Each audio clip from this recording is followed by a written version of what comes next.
అచ్చం street style లాగా ఈరోజైతే నేను ఎగ్ రైస్ తయారు చేస్తున్నానండి. చాలా సింపుల్గా చేసేయచ్చు. ఇంకేమాత్రం లేట్ లేకుండా వీడియోలోకి వెళ్ళి చూసేద్దాం. ముందుగా అయితే ఒక చాపర్లోన 2 ఉల్లిపాయలు 2 టమాటాలని వేసుకుంటూ బాగా మనం చాప్ చేసుకోవాలి. కాకపోతే ఇక్కడ నా దగ్గర ఉండే చాపర్ చాలా చిన్నది కాబట్టి బ్యాచ్ వైజ్గా అయితే వేసుకుంటున్నానండి.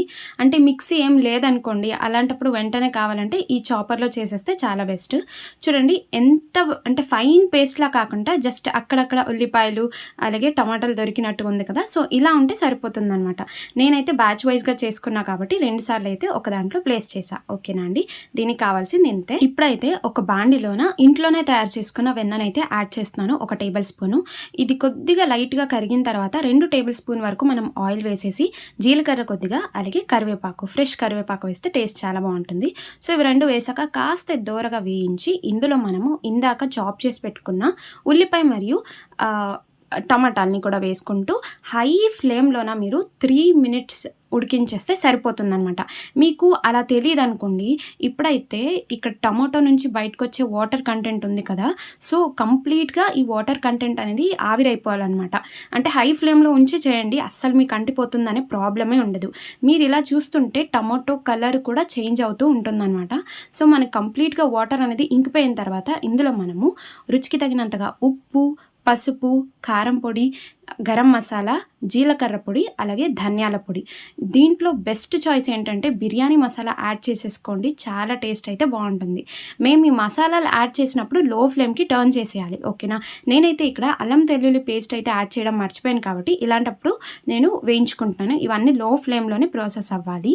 చూసారు కదా, సో లో ఫ్లేమ్లో ఇది అవుతూ ఉండని ఇప్పుడు మనం ఇంకో సైడు 4 గుడ్లని ఇలా పగలగొట్టి ఒక దాంట్లో ఉంచేద్దాము. ఇందులో రుచికి తగినంతగా ఉప్పు అలాగే మనం దీంట్లో మిరియాల పొడి, ఇది వేస్తేనే టేస్ట్ చాలా బాగుంటుందండి. ఇది మంచిగా మనము బీట్ చేసుకొని పెట్టుకోవాలి ఒక సైడ్. చూసారు కదా, చక్కగా అయితే మనం ఇప్పుడు బీట్ చేసేసాము. దీన్ని ఇప్పుడు మనం తీసుకువెళ్ళి ఆ టమాటో ప్యూర్ అయింది కదా, సో దాని మీద వేసుకుంటూ మనం దీన్ని లో టు మీడియం ఫ్లేమ్లో ఉంచాలి. ఫస్ట్ మీరు ఇక్కడ స్టేజెస్ వైజ్ చూస్తారు. ఇది ఫస్ట్గా వాటరీ కంటెంట్లా ఉంటుంది, తర్వాత థిక్ కంటెంట్కి వెళ్తుంది అనమాట. అలా మీరు వెళ్ళేసరికల్లా అదేమవుతుందంటే పీస్లా బయటకు వస్తుంది, అది చూపిస్తాను. ఇక్కడైతే నేను కలర్ కోసం అని చెప్పేసి కాశ్మీరీ లాల్ మిర్చిని వేసాను, అలాగే ఫ్లేవర్ కోసం అని చెప్పేసి కొత్తిమీరని కూడా యాడ్ చేసుకున్నాను. చూడండి, ఇలా మనం కలిపినప్పటికీ మీకు తెలుస్తుంది ఇది కొద్దిగా హార్డ్ అయింది. నెక్స్ట్ అయితే ఇలా విడివిడిగా సపరేట్గా వచ్చేస్తుంది అనమాట.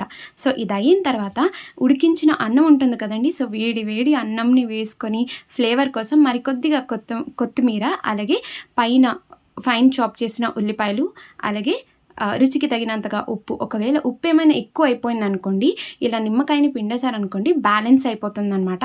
ఒక్కసారి ఇలా ట్రై చేయండి, అచ్చం స్ట్రీట్ స్టైల్లో ఎలా తయారు చేస్తారో అలానే ఉంటుందన్నమాట టేస్ట్ అయితే. మీరు కూడా ఒకసారి ట్రై చేయండి, ఎలా కుదిరిందనేది కూడా నాకు కామెంట్ చేసి తెలపండి. ఓకేనా అండి. సో ఫైనల్లీ మీకోసం అని చెప్పేసి గార్నిష్ కోసం మళ్ళీ నేను ఇవన్నీ యాడ్ చేస్తున్నాను, కానీ తిన్నప్పుడు మాత్రం టేస్ట్ ఉంటుందండి, చాలా సూపర్గా ఉంటుంది. అచ్చం స్ట్రీట్ స్టైల్లానే ఉంటుంది. ఒక్కసారి మీరే ట్రై చేయండి, మీకే తెలిసిపోతుంది. ఓకేనా అండి. See you in the next video. Until then bye, take care.